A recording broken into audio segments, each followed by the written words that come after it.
नमस्कार, जय हिंद, जय महाराष्ट्र. मी डॉक्टर विलास जगदाळे, MD होमपॅथ, औरंगाबाद, महाराष्ट्र. आज 29 दिसंबर, आज के ब्रॉडकास्ट में आप सभी का स्वागत करता हूँ. आवाज़ आ रही है क्या? बता दे कोई, जो भी पहले आए प्लीज़ बताए आवाज़ आ रही है क्या.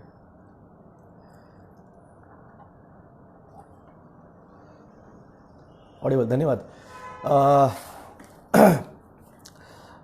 थोड़ी देर पहले मैंने एक पोस्ट किया था. 1983 में सोना जो था वो 1800 रुपये का था, 1800 रुपये. तो किसी ने इसके ऊपर कुछ कमेंट नहीं किया, कुछ लिखा नहीं. तो इस थोड़ा एक्सप्लेन करता हूँ मैं, इसलिए वो पोस्ट किया है. जब 1983 में सोना जब 1800 रुपये का था, 1800 रुपये का, तब जब कपास थी वो लगभग 300-350 रुपये क्विंटल से गवर्नमेंट खरीदती थी. और जो अपना शुगर केन है, जो आपका गन्ना है, वो लगभग 150-200 रुपये टन से खरीदा जाता था. आज आप अगर देखेंगे तो सोना 50,000 रुपये तोला हो चुका है. और आज भी कपास जो है वो 5,000-5,500, 6,000, 6,500, गन्ना 2,000 या 2,200 रुपये टन से कपास 5,000-5,500 रुपये क्विंटल से खरीदी जाती है. तो ये जो गैप है, जो डिफरेंस हुआ है, इकोनॉमी जो चलती है वो गोल्ड के ऊपर चलती है.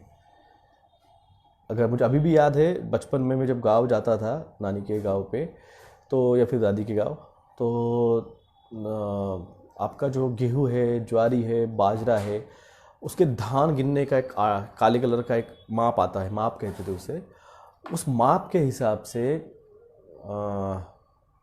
व्यवहार चलता था. अगर साबुन लेना, साबुन की टिकिया लेनी है, या फिर आपको तब वीको का मंजन आता था, कोलगेट का सफेद पाउडर आता था, तो वो खरीदार करने के लिए गेहूं, ज्वारी, बाजरे का धान यूज़ करते थे ट्रांजैक्शन के लिए.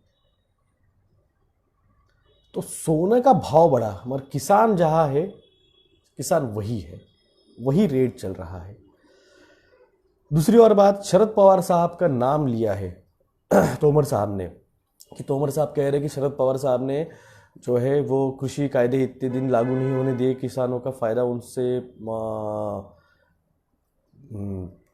पहुंचने नहीं दिया. अगर ऐसा है तो बहुत, मैं तो खुद कहा हूँ, मैंने खुद लेटर लिखा है सरकार को कि गवर्नमेंट ने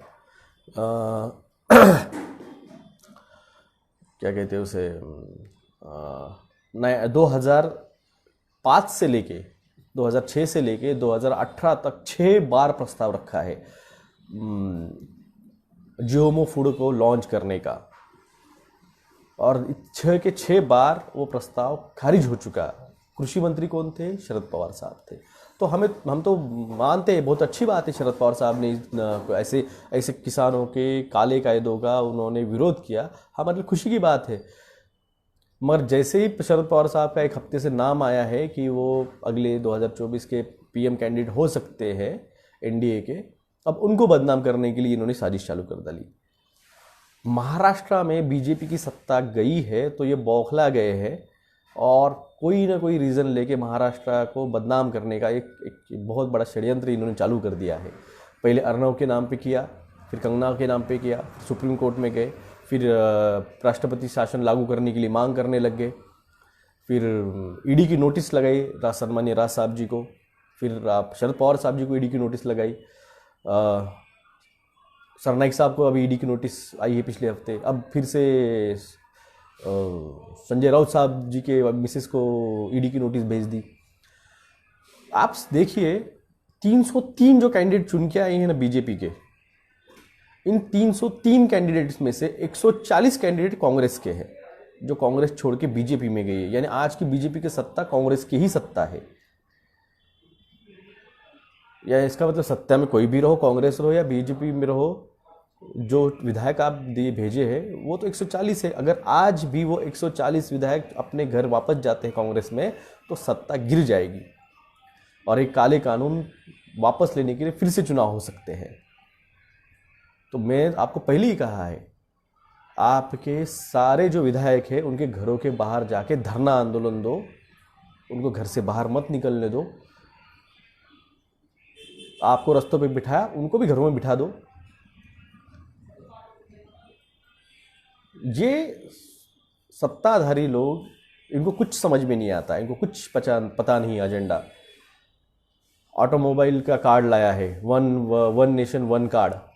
अरे भाई, आप one nation one card, one nation one education, one nation one ration, one nation one किसान बिल, वन नेशन वन आपका क्या कहते हैं उसे, मैंने पोस्ट किया है वो, सबके सब वन नेशन वन क्यों है ये वन नेशन वन पॉलिसीज? ये इम्प्लीमेंट करना चाहते हैं जो इजराइल में इम्प्लीमेंट हुआ है। इजराइल इतना सा देश है, इजराइल इतना सा देश है, मराठवाड़े के, हमारा रीजन तो बड़ा है मराठवाड़ा उसके मुकाबले, इतना इतना छोटा देश है वो। उसकी पॉपुलेशन क्या है? 1.5 करोड़ के आसपास भी उसकी पॉपुलेशन नहीं है। जब भारत स्वतंत्र हुआ था तो भारत की 85% पॉपुलेशन जो थी वो किसानी करती थी, किसान बेस्ड थी। आज भारत की 60% पॉपुलेशन किसान बेस है, यानी आज 70 सालों बाद भी भारत की सिर्फ 20% जनता जो है वो किसानी से छोड़ के एक तो जॉब में आई है या फिर बिजनेस में आई है। पुराने ज़माने का एक नारा था, पिताजी बताते हैं मुझे, पापा बोलते हैं, उत्तम खेती, मध्यम व्यापार, कनिष्ठ नौकरी। यानी उत्तम खेती थी, मध्यम व्यापार था और कनिष्ठ नौकरी मानी जाती थी, नौकरदारी। आज उल्टा हुआ है, आज उत्तम नौकरी, व्यापार वैसे कि वैसे मध्यम रहा, मगर कनिष्ठ खेती हुई है। अब आज भी बोलते, पुराने भाषणों में शरद पवार साहब बोलते थे कि जब घर में 2 बेटे हैं, 3 बेटे हैं आपके पास, तो एक को खेती करने दो, एक को व्यापार करने को लगाओ और एक को नौकरी लगाओ, किसान क्या खेती पे का भार कम करो। तो भविष्य का जो था वो धोरण उन्होंने बताया था, मगर ये पॉलिसी मेकर्स इनको समझता नहीं है। रॉकचाइल्ड, रॉकफेलर फाउंडेशन जो फैमिलीज़ है, इन्होंने 1947 में इजराइल बनवा लिया खुद के लिए, खुद का जूइश कंट्री बनवा ली। इसकी नींव 1860 में 1870 में रखी गई थी। आपको इतिहास थोड़ा सा बता दूं, जो कुछ मेरे साथ नए जुड़े हैं उनको पता नहीं होगा। 1857 में भारत में जब उठाव हुआ, जब क्रांति हुई स्वतंत्र आंदोलन की, मंगल पांडे साहब और टोपे साहब ने, तात्या टोपे साहब ने की थी वो, तो उसी टाइम पे, उसी वक्त अमेरिका में गृह युद्ध चल रहा था, सिविल वॉर चल रहा था, जिसको अब्राहम लिंकन ने लीड किया था। और उसी टाइम पे 1863 में अब्राहम लिंकन ने जब शपथ ली राष्ट्रपति की, उसके 6 से 8 महीनों में उनकी हत्या हो गई। और उसी टाइम पे 1863, 1863, 1864 के टाइम पे ब्रिटेन ने जो था, वहाँ की east India company, south east India company जो साउथ अफ्रीका में वहाँ पे बिजनेस कर रही थी, जो यूरोप में बिजनेस कर रही थी, ऐसी अलग अलग कंपनियाँ थी, उन सब पे रानी का कंट्रोल था। उसमें रानी सबसे बड़ी स्टेक होल्डर थी और सारी कंपनियाँ जो थी उनके अंडर काम करती थी। जैसे ईस्ट इंडिया कंपनी भारत के लिए काम करती थी, भारत और चाइना के लिए, इनको दिए थे रीजन बांट के, ये आप कंट्रोल करो। उन सारे कंपनियों के शेयर्स जो है ना, वो 1863 में डबल रेट में, जो रेट चल रहा था तब शेयर मार्केट का, उसके डबल रेट में इस रॉकचाइल्ड फैमिली ने वो खरीद लिए। और पूरी तरह से जब मोनोपोली हो गई उनकी, उन्होंने मैक्सिमम शेयर होल्डर हो गए, जब वो मालिक बन गए उन कंपनियों के, तब उन्होंने 1868-69 में, 1868 1869 में उन्होंने वो सारे शेयर्स जो थे वो आधे रेट में बेच डाले।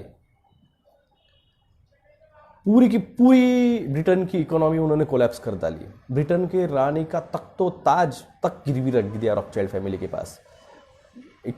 आप इस समझिए थोड़ा सा, एक राजा है, एक राजा, उसका अगर तख्तो ताज, उसका किला, बकिंघम पैलेस जब गिरवी रख दिया जाता है, यूट्यूब पे नहीं लाया हूँ मैं, फेसबुक पे लाया हूँ, तो उस वक्त का उसका जो साम्राज्य था, जहाँ जहाँ पे ईस्ट इंडिया कंपनी ब्रिटेन की रानी का जो साम्राज्य था, इनडायरेक्टली वो भी कर्जे में चले गए। और एक एग्रीमेंट हुआ ब्रिटेन की रानी के साथ, ठीक है, चेहरा आपका ही रहेगा, प्रशासन शासन आप ही करोगे, कंट्रोल हमारा रहेगा। उन्होंने 1890 में ट्राई किया अमेरिका में बैंकिंग सिस्टम लाने का, फेडरल बैंकिंग सिस्टम, मगर तब के जो प्रेसिडेंट थे तब उन्होंने उसको विरोध किया। 1813 1820 तक ये विरोध चलता रहा। उनके बाद दूसरे भी प्रेसिडेंट आए, उन पर भी उनका इन्फ्लुएंस था तो उन्होंने नहीं होने दिया। मगर 1923 में federal reserve bank of America establish की गई। यानी पहला जो लेन देन चलता था वो सोना दो, फिर उसके हिसाब से अगर आपने 1 लाख रुपए का सोना दिया था तब आप जाके कहीं 30,000 रुपये प्रिंट कर सकते थे। ये जो पॉलिसी थी, ये पॉलिसी फेडरल रिजर्व बैंक आने के बाद में खारिज की गई। अब पैसा किसको देना, गोल्ड किसको देना है? अब गोल्ड रिजर्व जो फेडरल बैंक है उसको देना है। अभिषेक आवाज कमी कर रहे? अभिषेक आवाज थोड़ा कमी करना।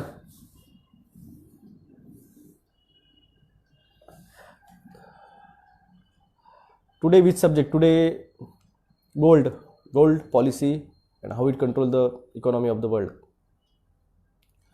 तो ये जो था गोल्ड का, वो अब फेडरल बैंक के पास जा रहा है और फेडरल बैंक उनको कर्जा दे रही है। गवर्नमेंट पैसे नहीं छाप रही, अब पैसे कर्जे के स्वरूप में लिए जा रहे। और वहीं से स्टार्ट हुआ 1848 से WTO। 1852 में यूएन की स्टैब्लिशमेंट हुई, 1854 में उसका कंस्ट्रक्शन हुआ।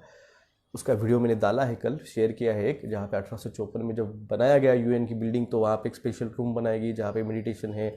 सारा खेल जो चलता है वो न्यूमरोलॉजी में चलता है। मैंने आपको पहले भी कहा है, न्यूमरोलॉजी में सब चलता है। किसानों ने आंदोलन जो है बॉयकॉट किया रिलायंस का। 10वें नंबर से बाहर फेंक दिया गया रिलायंस जो है, मुकेश अंबानी, वो बिलियनियर्स के लिस्ट में 10वें नंबर के बाहर फेंक दिया। कैसे फेंका है? मैंने आपको 21 सितंबर से लेकर 28 सितंबर के मेरे जो वीडियोज़ है, मैंने उस पर एक्सप्लेन किया था कि किस तरह से रिटेल मार्केट में रिलायंस जब उतरा है तो उसको फॉरेन फंडिंग किस तरह से आ रही है। उसका 3% शेयर, 3% शेयर उसके रिलायंस रिटेल मार्केट का लगभग 2.5 लाख करोड़ रुपए में बेचा गया था। मैंने आपको न्यूज़ भी शेयर की थी, आज भी मेरे यूट्यूब पे, वो चैनल पे उसका न्यूज़ इस पे लगी हुई है। तो 2.5 लाख करोड़ रुपए जो इन्वेस्ट हुए थे, उसमें से 1 लाख करोड़ रुपए इन्वेस्टमेंट 2 दिन पहले निकाल ली गई। और उसका ये परिणाम हुआ। क्यों हुआ ये परिणाम? क्योंकि अब किसान आंदोलन में उसके रिटेल शॉप बंद हो रहे हैं, उसके मॉल बंद हो रहे हैं। यही परिणाम मैं आपको समझा रहा था तब। बॉयकॉट रिलायंस, बॉयकॉट अदानी, इनकी कमर तब टूटती है ना, तब इनकी मोनोपोली खत्म होती है। आज मोदी सरकार क्यों उनके इशारों पे बात कर रहा है? क्यों? क्योंकि उनको फंडिंग मिल रही है, पैसा, जहाँ पैसा, फॉलो द मनी। आप यहाँ इस जो नया कायदा बना, जो नई पॉलिसी बनी, जो नियम बने, तो इससे जो इकोनॉमिकली प्रॉफिट होने वाला है, किसको होने वाला है वो देखिए। उस मनी को फॉलो कीजिए, उस पैसे को फॉलो कीजिए, आपको profitable person and the manipulating person समझ में आ जाएगा।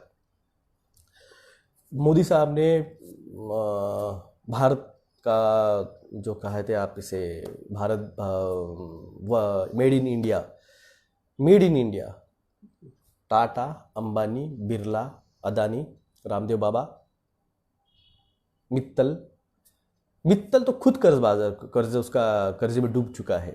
उसका लंदन का जो कुछ तो भी 60 या 80 रूम का जो उसका बंगला था, विला, उसने बेचने को निकाला है।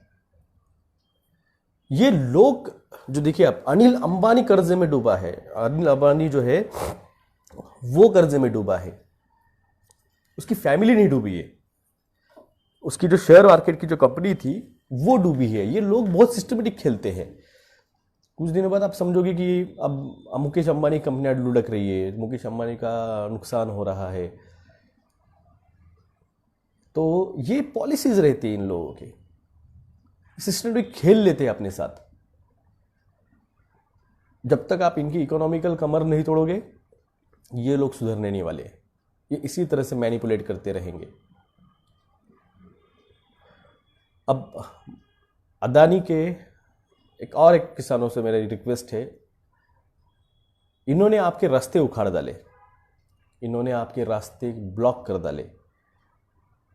तो भाई साहब, रिलायंस के मॉल को भी रास्ता जाता है, अदानी के गोडाउन पे भी रास्ता जाता है, अडानी की फैक्ट्रीज में भी रास्ता जाता है। रास्ते अगर वो तोड़ सकते हैं, वो उखाड़ सकते हैं, तो रास्ते आप भी ब्लॉक कर सकते हो। तो सोचो इसके बारे में। जिस तरह से आपने एक रात में 150 जियो के टावर आपने बंद कर डाले, 1500 जियो टावर की लाइट आपने डिस्कनेक्ट कर डाली, सही जा रहे हो, रास्ते हैं। हमारे रास्ते ब्लॉक है तो उनके भी तो रास्ते हैं। सम्मान्य हिंदू हृदय सम्राट बाला साहब ठाकरे जी का एक सीन है, आप बाला ठाकरे मूवी में आप जाके देख सकते हैं। हवा में हवाई जहाज उड़ाते हो, मगर घर जाने के लिए रास्ते तो हमारे ही यूज करोगे ना। तो उस तरह से आप लोगों के पास भी रास्ता है, रास्ते ब्लॉक करो इन लोगों के। ये लोग अब मीठी मीठी बात करके, ये गोदी मीडिया वाले किसान आंदोलन में घुस गए और वहाँ पे जाके प्लांटेड किए हुए उन लोग जो थे, उन प्लांटेड लोगों के उन्होंने दारू पीते वक्त के, वो लड़कियाँ छेड़ते वक्त के कुछ वीडियो निकाले और दिखा रहे हैं कि ये देखो ये देखो ये देखो ये क्या चल रहा है। भाई साहब, 9/11 जब हुआ था उसमें एक्चुअल में उन्होंने आंकड़ा दिया था कि तो भी 6000 लोग मरे, और जो मौतें दिखाई थी सारी की सारी फेक थी।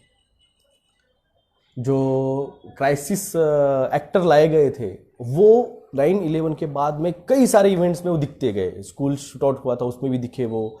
इवन वैक्सीन में जो लगाते वक्त जो ब्रिटेन की जो लेडीज़ मिली है, जिसको 90 साल का दिखाया गया, जो एक्चुअली 75 ईयर्स की है, उसका तो ब्रिटेन में जो बॉम्ब ब्लास्ट हुए थे 2 साल पहले, उसमें भी वो विक्टिम दिखाई गई थी और उसका इंटरव्यू लिया गया था। एक बंदा है जो जी न्यूज़ के इंटरव्यूज़ में आता है और कभी टोपी पहन के, पगड़ी पहन के आएगा, फेटा बांध के आएगा, कभी गले में गमछा डाल के आएगा, कभी दाढ़ी बढ़ा के आएगा, कभी बिना दाढ़ी के आएगा। वो बंदा हर जगह पे आपको दिखेगा जी न्यूज़ के, जहाँ पे डिबेट चलते हैं। तो ये पेड एक्टर है, ये पेड एक्टर्स है, आप समझो इसको। और जो लोग बिठाए गए थे किसान आंदोलन में वो पेड एक्टर थे। ये लोग अपने खुद के फायदे के लिए इस तरह से सिस्टम के साथ खेल रहे हैं कि इसका भविष्य में इतना दूरगामी परिणाम होने वाला है। आज इनको मज़ा आ रहा है, पैसे कमाने को मिल रहे तो, मगर जिस तरह से ये मास्क, ये लॉकडाउन, ये सोशल डिस्टेंसिंग, किसी ने तो भी मेरे, आप जाके यूट्यूब पे मेरे पोस्ट देख सकते हैं, मैंने वैक्स की पे वो पोस्ट डाली थी, वो लेडीज़ मर गई। बाद में एक पोस्ट डाली कि वो पैरालिसिस हुआ है, उसका बेल्स पाल्सी बैठी है। तो बेल्स पाल्सी 6 महीने में ठीक होती है। अब मैं जब बात करता हूँ और मैं जब कभी गुस्सा हो जाता हूँ उस बात पे, तो लोग फिर कमेंट करते हैं कि डॉक्टर किस तरह से बात करता है। जो हेल्दी आदमी हूँ मैं, और मुझे आप वैक्स लगाने के बाद जब बेल्स पाल्सी दे रहे हो, यानी आप बीमारी खरीद रहे हो। 6 महीने बाद ठीक होने वाली है, मगर 6 महीने तो भी क्यों हम बर्बाद करें हमारी ज़िंदगी के, हेल्दी ज़िंदगी के। मेरा ये कहना है, हेल्दी बॉडी को आप क्यों डैमेज करना चाहते हो खुद के? अगर आपके बॉडी में कोई प्रॉब्लम है तो भगवान वैसे ही बना के भेज देता था। हर्ड इम्यूनिटी नाम की चीज़, अपनी अपनी अपनी जो चीज़ है अपनी बॉडी की, वो अगर डिफेक्टिव रहती है तो भगवान ऊपर से बना के भेजा। एबनॉर्मल बच्चे आते जो है, वो उसमें कोई ना कोई इंटरवेंशन हुआ रहता है। एक तो जियोमो फूड आया रहता है, या फिर जंक फूड आया रहता है, या फिर आपने जो पुराने एंटीबायोटिक्स लिए रहते हैं, या फिर आपने वैक्स लिया रहता है पुराना, माँ बाप ने, उसका बच्चा पे असर होता है। तो ये सारी चीजें नेचुरल है। मास्क पहनने से आपकी बॉडी की रेजिस्टेंस पावर कम हो रही है, ऊपर से आपको वैक्स ले लोगे, क्या गारंटी है? अदर पूनावाला बोल रहा है 3 से 5 करोड़ वैक्स हम रेडी है, सरकार ने परमिशन दे, हम दे देंगे। क्यों नहीं भाई, तू डिमांड करेगा?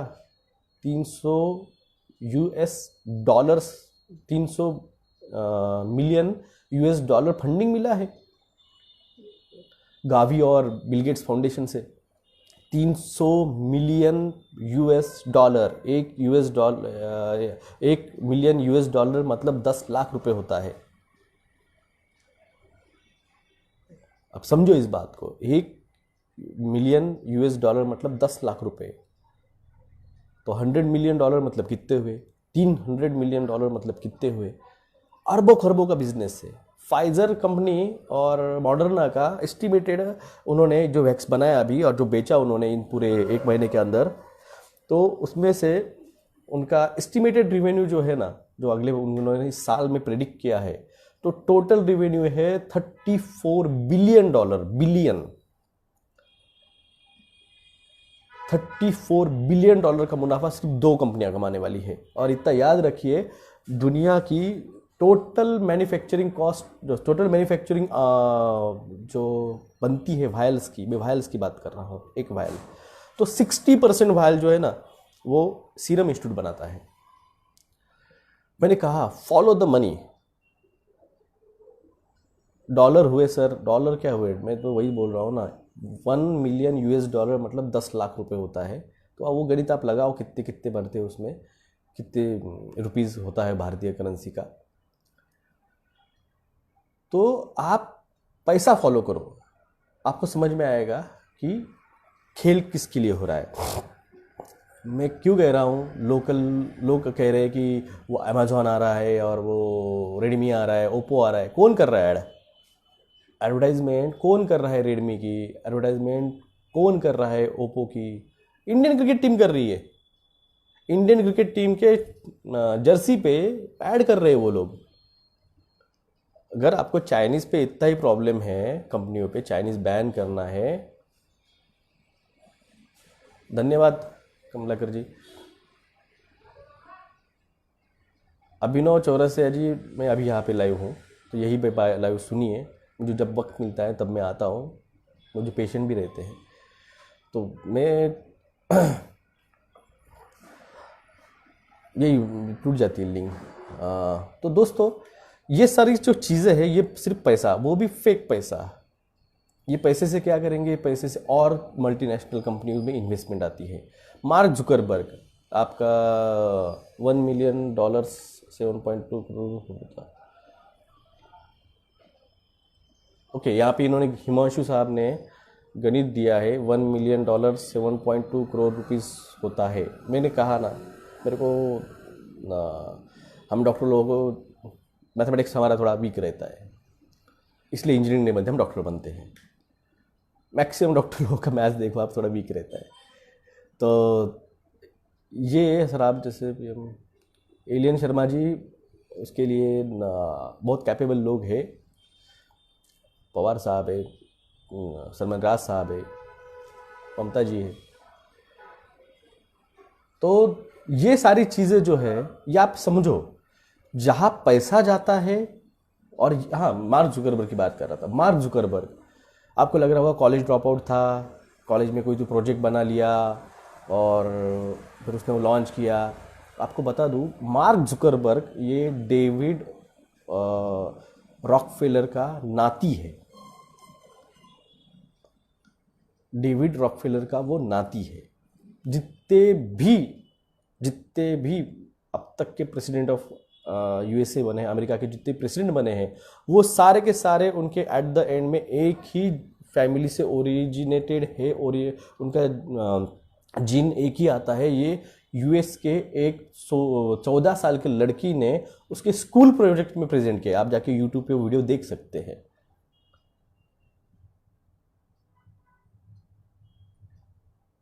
मैंने वही तो कहा ना अभी, प्रिंस जी, ये लोग बैंकरप्ट दिखाते हैं खुद को।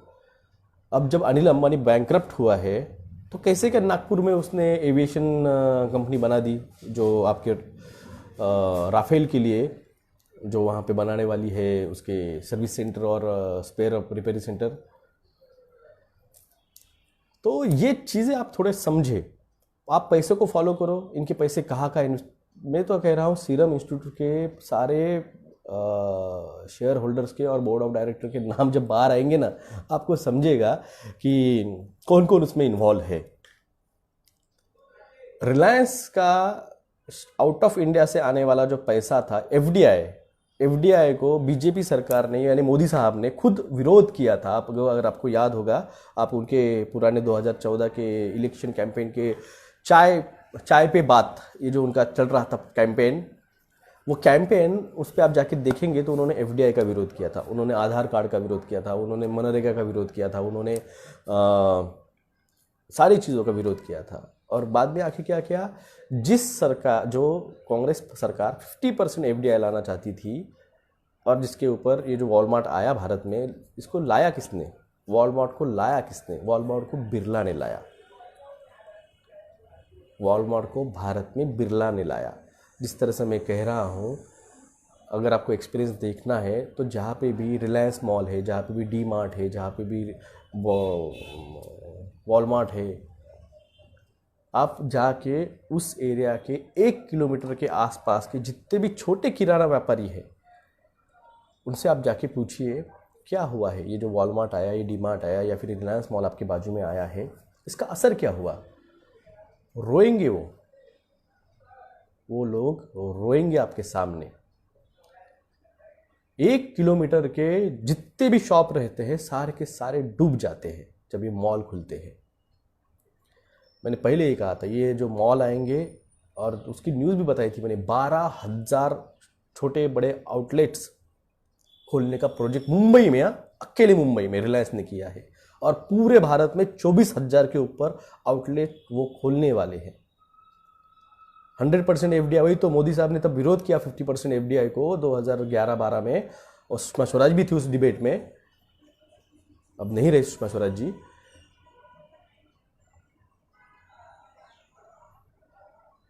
तो आज उस दीप्ति शर्मा जी जब वो तब विरोध कर रहे, तो आज 100% एफडीआई की क्यों परमिशन दी?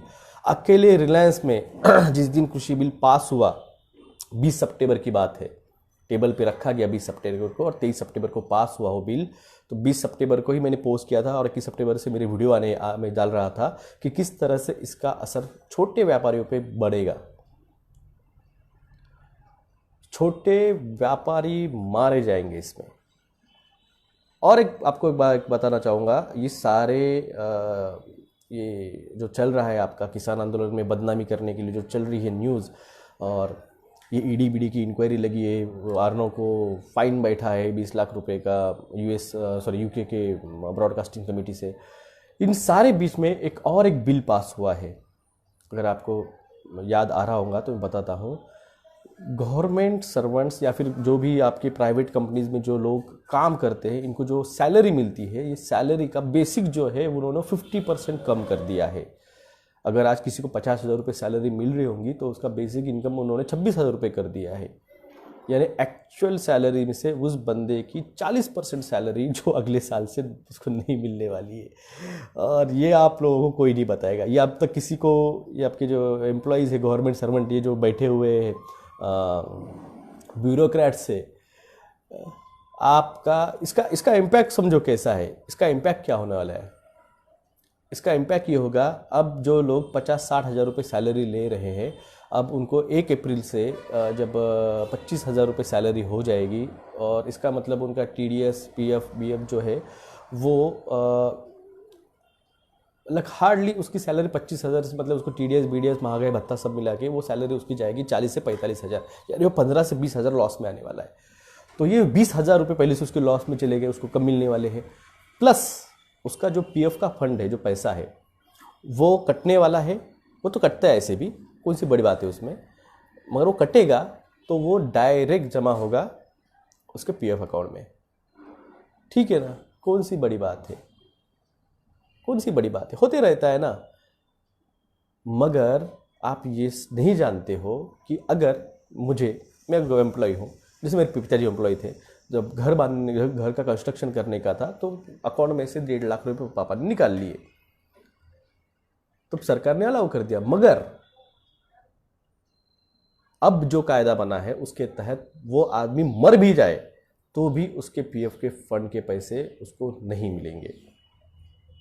यानी वो बीमार है, उसको हार्ट अटैक आया है, उसको ट्रीटमेंट कराने जाना है हॉस्पिटल में, इसका इम्पैक्ट क्या होगा अगर ये लोगों को पीएफ के पैसे नहीं निकालते आने वाले हैं और इनकी सैलरी जो 25-30% कम होने वाली है। भाई साहब, अभी जो लोग हैं, आप हो, मैं हो, हमने जो इंश्योरेंस निकाल के रखे हुए हैं, हमने पब्लिक सेक्टर में ही होने वाला है भाई साहब। पब्लिक सेक्टर में एक बात कर रहा हूँ महतो जी, ये जो लोग हैं, जैसे मैंने पॉलिसी निकाल के, मेरे इंश्योरेंस पॉलिसी है, मेरे बच्ची के नाम पे पॉलिसी है, मेरे घर का हफ्ता है, मेरे लोन का हफ्ता है घर के, मेरी गाड़ी का हफ्ता है, वो तो है पहले से। वो भी कायदा अरविंद भारद्वाज जी, वो कायदा भी खत्म हो गया है। अब आप पीपीएफ के भी पैसे नहीं निकाल सकते हो। मैं वही तो कह रहा हूं अनुराग शर्मा जी, आपका बेसिक जो था वो 50% कम कर दिया है। अगर आपको 18,000 बेसिक था और आपको टीडीएस, पीपीएफ और आपका महंगाई भत्ता, ये सारी चीज़ें ये मिला के आपकी 50,000 पेमेंट बनती थी। बेसिक तो 18,000 रहता, मगर बेसिक जब आपका 9,000 हो जाएगा तो आपके ऊपर के भी तो हफ्ते कम हो जाएंगे ना। और जो आप निकाल सकते थे 50% अमाउंट, अब वो भी नहीं निकाल पाओगे।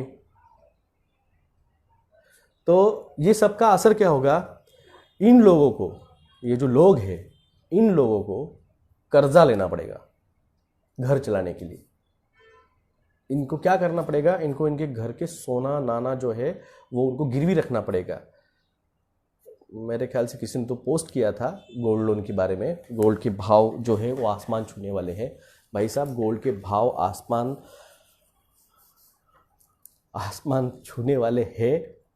और जिस तरह से आपका शेयर मार्केट आज बढ़ रहा है और मार्च में कोलैप्स होने वाला है, उसी तरह से ये जो शेयर मार्केट, आपका जो गोल्ड मार्केट है वो बढ़ेगा। और जिस तरह से मैंने 5 महीने पहले कहा था सोना लुढ़केगा, तो 60,000 से सोना आज आई थिंक 45,000 पे आया था। तो ये अगले महीने कहा ना, मार्च तक रुकिए, मार्च तक सारा खेल समझेगा। क्यों मार्च बोल रहा हूँ अब, क्योंकि सरकार गिर गई है। कहा कि इजराइल की जो प्लेयर था, without public discussion how they dare make this decision. अरे सर, वो वही तो कह रहा हूँ, ये जो सरकार है ये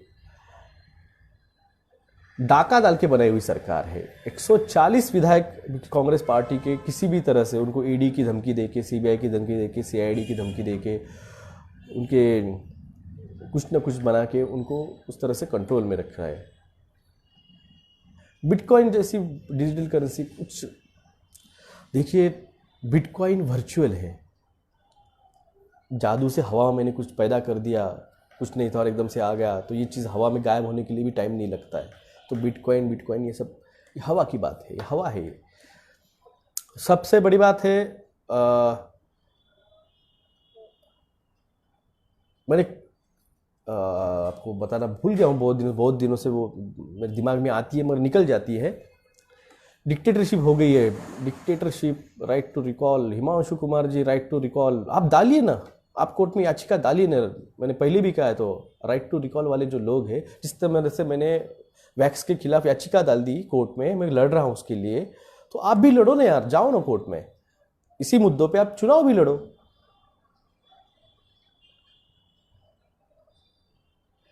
इजराइल की सरकार जो है वो गिर गई है, 1.5 साल में दूसरी बार गिरी है, 18 महीने में दूसरी बार गिरी है सरकार।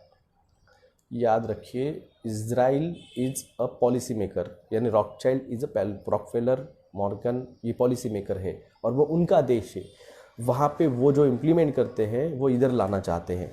वहाँ पे पानी बहुत कम गिरता है, बारिश बहुत कम होती है इजराइल में, तो इसलिए वहाँ पे पानी गिन के देते हैं और यही पॉलिसी अब ये यहाँ पे लाना चाहते हैं। अरे यहाँ पे इतना पानी है, इतना पानी समुद्र में बह के जा रहा है, गोदावरी, नर्मदा, तापी, सिंधु, बड़ी बड़ी भीमा, इतनी बड़ी बड़ी नदियां हैं यहाँ पे। Respected sir, what is the piece agreement? मैं बात करूँगा उस पर बाद में, मुझे जो बात करनी है वो मैं भूल जाऊँगा, ये बहुत इंपॉर्टेंट है। जो पृथ्वी जो है वो अभी जो पृथ्वी घूमती है वो इस तरह से घूमती है, उसका एंगल एक्सिस ये है पृथ्वी का। मगर गए 16 सालों से इस्रायलबद्दल काही महत्त्वाचं नाही, हे जास्त महत्त्वाचं आहे। मी परत चिडलो, लोक म्हणतात ॲटिट्यूड दाखवत आहे। अरे भाऊ, जे महत्त्वाचं सांगतोय ना, जे डेली लाईफवर इम्पॅक्ट करणार आहे, इस्रायल इम्पॅक्ट नहीं करणार आहे। ये जो एक्सिस है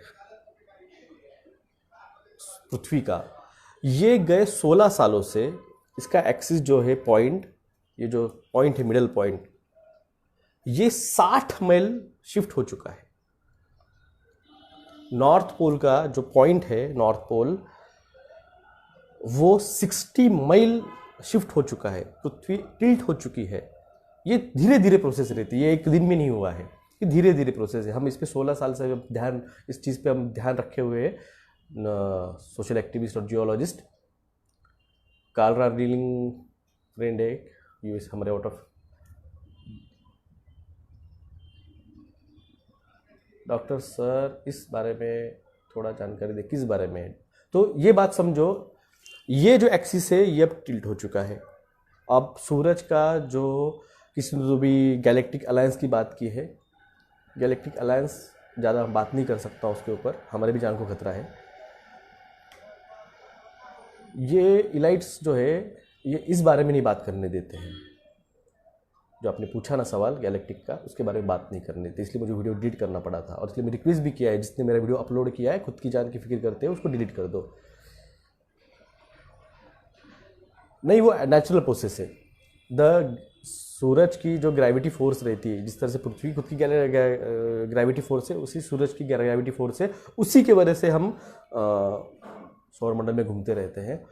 तो वो हर 8-10 साल को, 8,000 10,000 साल को वो शिफ्ट होती रहती है, कभी ज़्यादा कभी कम। तो अभी वो बढ़ रही है, तो उसकी वजह से जो एक्सिस है वो शिफ्ट हो रहा है, और उसी की वजह से ईएमएफ जो मैंने कहा है, इलेक्ट्रोमैग्नेटिक फ्रीक्वेंसी, वो शिफ्ट हो रही है। इसका असर क्या होगा? ये एक्सिस जो था, तो सूरज की किरणें जो थी ये रेस पे कम गिर रही थी, और यहाँ पे जो बर्फ़ था, ये सफ़ेद जो बर्फ़ है, ये बर्फ़ जो था वो शिफ्ट हो रहा है, अब वो सूरज के सामने आ रहा है। तो इसका इम्पैक्ट क्या हुआ है? इसका इम्पैक्ट मैंने 3 दिन पहले या 3 या 4 दिन पहले आपका एक पोस्ट किया था। एक बड़ा टुकड़ा बर्फ़ का, एक आइसबर्ग जो है वो साउथ कोरिया की तरफ बहते हुए जा रहा है। 50 किलोमीटर का है वो, 50 किलोमीटर, यानी आप देखा जाए तो हमारे यहाँ से औरंगाबाद से लेके पैठन तक 48 किलोमीटर है वो, तो आगे पीछे 19-20, तो इतना बड़ा 50 किलोमीटर लंबा और कम से कम 90 किलोमीटर चौड़ा, 90 से 150 किलोमीटर, यानी यहाँ से लेके आप मेरे ख्याल से बीड़, या फिर यहाँ से लेके नगर 110 किलोमीटर है नगर यहाँ से, हमारे यहाँ से।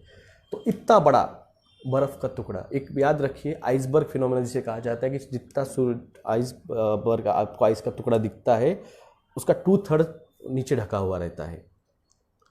तो सोचिए 50 किलोमीटर लंबा और 150 किलोमीटर चौड़ा एक बर्फ़ का टुकड़ा जब जा रहा है, तो इसका इम्पैक्ट क्या होता है? छोटी सी चीज़, आपको लगता है क्या है, बर्फ़ का टुकड़ा बह तो रहा है, बहते रहता है। इसका इम्पैक्ट ये होता है, ये जो आपकी जो समुंदर की जो पानी की जो करंट रहता है, ऊपर से जो पानी बहता है उसे हॉट करंट कहा जाता है, वार्म करंट, और नीचे से जो पानी बहता है वो कोल्ड करंट रहता है, ठंडा करंट रहता है।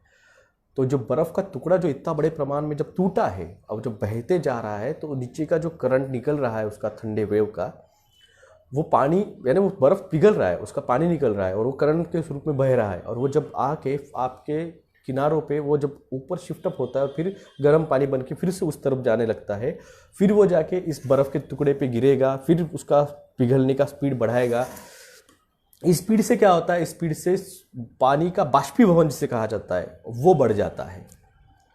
इसका इम्पैक्ट क्या होता है, तो इसका इम्पैक्ट है बीच समुंदर में जो तूफान आते हैं, बीच समुंदर में जो साइक्लोन्स आते हैं, जैसे अभी अमेरिका में आया हुआ है। जैसे ही अभी आपके मैंने पोस्ट शेयर की है अपने वेदर कंट्रोल डिपार्टमेंट की, कि पाकिस्तान के पश्चिमी बॉर्डर पे, यानी आपके अफ़गानिस्तान और इस रीजन पे बहुत बड़ा तूफ़ान आया हुआ है। और उसके मैंने जो वहाँ पे सीसी लिखा हुआ है, जो एरो लगा है, वहाँ पे मैंने दिखाया अभी कि जो वेव दिख रही है वो सीधे सीधे पुशिंग वेव है, सीधे सीधे वो क्या कहते हैं उसे, हार्प की वेव है। तो ये इस तरह से एनवायरनमेंट पे ये चीज़ अब ये टिल्टेड जब और सामने आएगा, तो इसको इन्होंने क्या किया, ये आपको समझ में ना आए, इसका परिणाम रहेगा आपके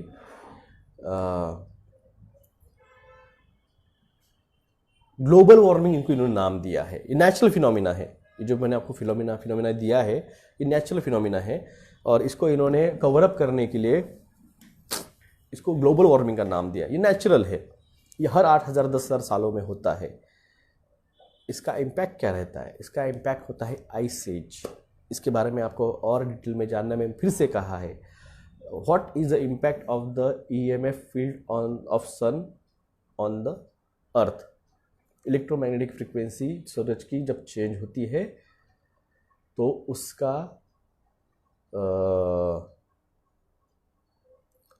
इम्पैक्ट किस तरह से पृथ्वी पे होता है। अमन कुमार शर्मा जी, सरन जी, मेरा उस पर वीडियो है न्यूज़ ट्रेन पे, वो जाके देख लीजिए। यूट्यूब पे वीडियो है मेरा, म्यूको माइक्रोसिस के बारे में भी मेरा वीडियो है, आप जाके देख सकते हैं। आप वीडियो देख लीजिए, इन्फॉर्मेशन लीजिए, फिर मुझसे बात कीजिए। बात करूंगा ना, फिर लोग कहते हैं कि डॉक्टर ऐसे। आप मुझे बताओ कौन सा बंदा है जो आपके साथ लाइव ब्रॉडकास्टिंग पे आके फेसबुक पे बात करता है या यूट्यूब पे बात करता है, वो भी आधे आधे घंटे। सबके पास से 15 मिनट की वीडियो है। अजय कुमार जी, जान प्यारी है तो वो चीज़ का अभी नाम मत लीजिए, मैं सीधे बोलता हूँ आपको। ये यहाँ पे 80% लोग मजाक सुनने आए हैं। जैसे ये आज बताई मैंने क्या एक्सेसिबिलिटी की बात, कोई चैनल नहीं बता रहा है तो मैं बताता हूँ, तो एंटरटेनमेंट समझने आते हैं। भाई मेरी भी जान प्यारी है, मेरे को भी मेरी भी जान प्यारी है। हर साल विसल ब्लोअर्स, जिसने आपको 5 लाख आर्टिफिशियल मच्छर जो छोड़े जाएंगे, ये न्यूज़ आपने कहीं सुनी होगी पिछले महीने, और छोड़े गए हैं वो अमेरिका में। वो जो विसल ब्लोअर वो लड़की थी, उसकी वो मच्छर छोड़ने के 2 दिन बाद उसके घर के स्विमिंग टैंक में उसकी लाश मिली है। ये बात आपको पता नहीं होगी। जिस डॉक्टर ने स्पुतनिक वी का वैक्सीन ढूंढ के निकाला, वो उसके ही घर में 3 दिन पहले मरा हुआ मिला है। तो ये बात आप समझो, ये मजाक नहीं है। ये चीज़ें जो हम आपको विसल ब्लोअर बता रहे हैं ना, विसल ब्लोअर्स बहुत इंपॉर्टेंट रहते हैं, हमारी जान प्यारी रहती है, और ये करते हुए हम आपको बताते हैं सब चीज़ें। तो इसका इम्पैक्ट जो है, ये जो है upper part of the world and lower part of the world, north pole and south pole, those are going in a disastrous ice age next 5 to 10 years, in with in 5 to 10 years। Middle portion जो है, the middle portion of the earth जो है, ये important है।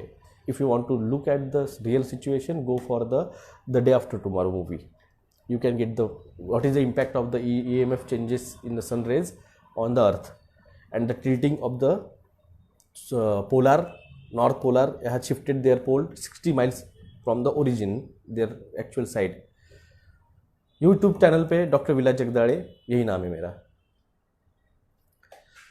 The middle portion जो अर्थ का है, जहाँ पे सूरज की किरणें डायरेक्ट आती है, the rays of the suns direct impacted on the middle of the earth.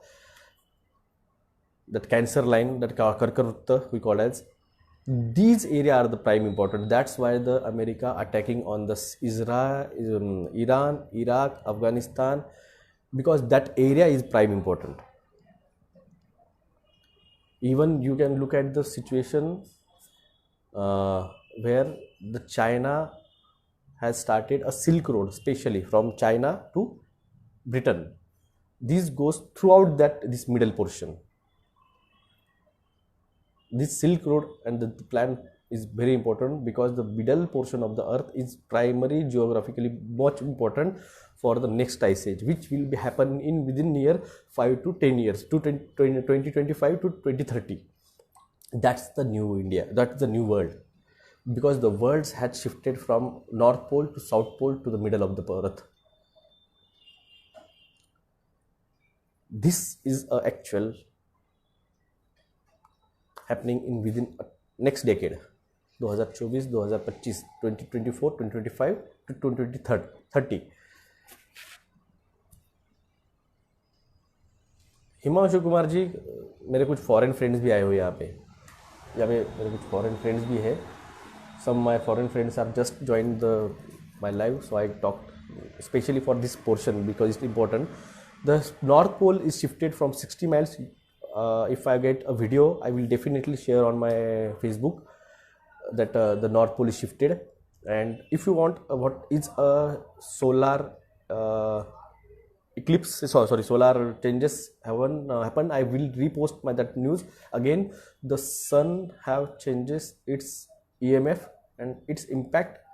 If you want to again get in a representative form in a good, the day after tomorrow, 2006 movie, the day after tomorrow you can watch, and the impact of the vaccination on the body and how it's impacted on the hypothalamus, thalamus and the pituitary gland, what we call as limbic system, when it get damaged.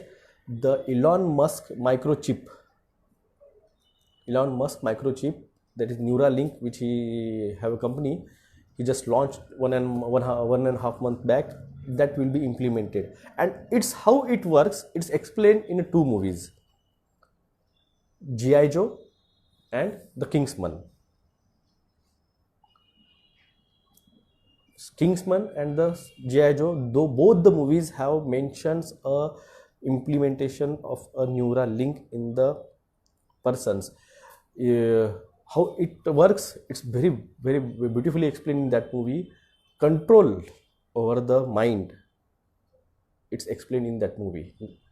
Even if you are looking at the situation last month, there is a new information, it's come out that all the United Nations wants to legalize a weed, and how it impacts, how they control a weed, and how that weed, what you call as a CBD oil, that CBD oil, how they manipulate it for a disease condition. It's also explained in Kingsman 2 movie, which ends in I have posted yesterday. तो दोस्तों, अगर आपको सच जानना है क्या होने वाला है वैक्स का इम्पैक्ट, तो किंग्समैन मूवी देखिए फर्स्ट एंड सेकंड, और आपका G.I. जो देखिए. जो सैटेलाइट जा रहे हैं आज एलॉन मस्क के, उस सैटेलाइट्स में क्या हो सकता है, क्या रह सकता है, उसके बारे में फ्यूचर प्रेडिक्शन, जिसे प्रेडिक्टिव प्रोग्रामिंग जिसे कहा जाता है, वो है.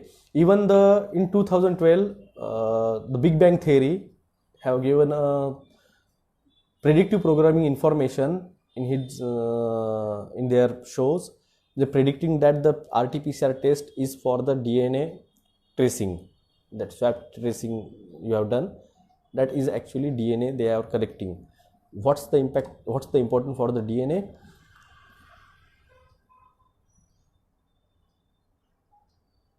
सर, बड़े बड़े पॉलिटिशियन लोग जंगलों में, मैं कह रहा हूँ ना, ये जो मिडिल पोर्शन है, the middle portion of the earth is very important. तो आज जिसके पास ज़मीन रहेगी वो कल का वहाँ का ज़मींदार रहेगा. जब बाहर के क्या है, क्या कायदा है, NRC, CA, NPR क्या था. पाकिस्तान से लोग भारत में आए, बांग्लादेश से लोग भारत में आए, अफगानिस्तान से लोग भारत में आए, भारत के बाहर रहने वाले भारतीय जो वहाँ के रहे नेशनलिटी ले चुके हैं उनको यहाँ पे आने के लिए फिर से रीज़न मिलना चाहिए।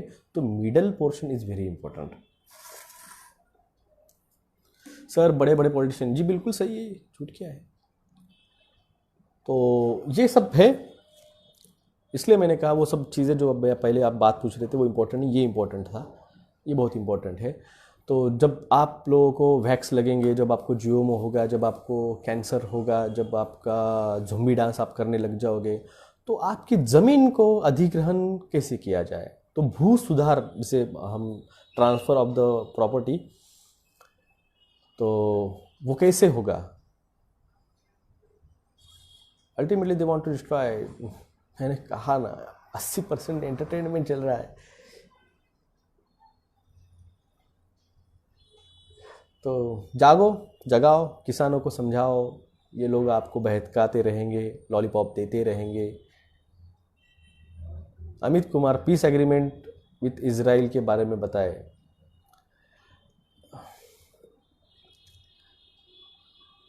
कहनी, कथनी और करनी में फ़र्क हम जो कहते हैं वो ये चीज़ है। ये पीस एग्रीमेंट नहीं है। एक्चुअल में पीस एग्रीमेंट हुआ है किसके साथ? दुबई के साथ, यूएई के साथ। और यूएई को क्या किया उन्होंने? वो यूएई को इजराइल ने और यूएस ने, अमेरिका ने 50 MF5 जो प्लेन है, जिसे 5th जनरेशन फाइटर प्लेन कहा जाता है, वो 50 MF5 प्लेन वो यूएई को दिए गए हैं। तो यूएई पे हम अटैक नहीं करेंगे। हम किस पे करेंगे? हम उसके बाजू के जो येमेन, जो सीरिया, ये छोटे देश है जो पहले से ही अमेरिका के बम्बार्डिंग से उनकी कमर टूट चुकी है, उनके लिए है। Sir, in lockdown of March April में small traders, vegetables vendors did not exist. We all should have been died of hunger. All the big supermarkets were controlling the supplies. Sir, आपका WhatsApp, I don't give my WhatsApp number. Sir, third temple axis shift से India को क्या effect पड़ेगा? Search करो यार, पहले मेरे video 1-1 घंटे के बन जाते हैं। Sir, where to invest now, digital currency, preparedness 101, Pushkar Sharma ji. If the event 201 will be succeeded, why not the preparedness 101? Zombie dance, इसलिए तो मैं कह रहा हूँ ज़ोंबी डांस करना है तो लेना।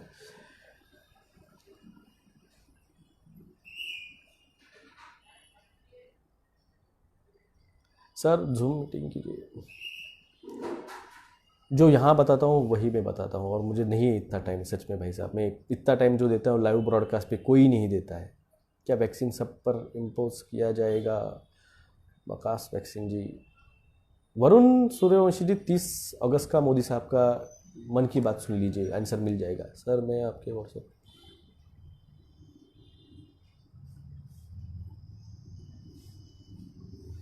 तो दोस्तों जागो, जगाओ, किसान आंदोलन चल रहा है, बहुत बढ़िया। इन लोगों के ऐसी कमर तोड़ो, इनको बिलियनियर्स लोगों के। मगर ये मोदी साहब फिर से इनके कर्जा माफ़ कर देंगे। पिछली बार 33 लाख रुपए का, 33 लाख करोड़ का कर्जा इन सारे बिलियनियर्स का 6 महीने पहले माफ़ कर दिया। और आपको याद होगा, नहीं होगा मुझे मालूम नहीं, थोड़ा अपडेट लिया कर लीजिए। 2014 में जब सरकार आई थी तो उसके सरकार बनने के 4 या 5 दिन बाद 60 लाख करोड़ रुपए का मेरे ख्याल से कर्जा इन बड़े पूंजीपतियों का माफ़ किया था मोदी सरकार ने।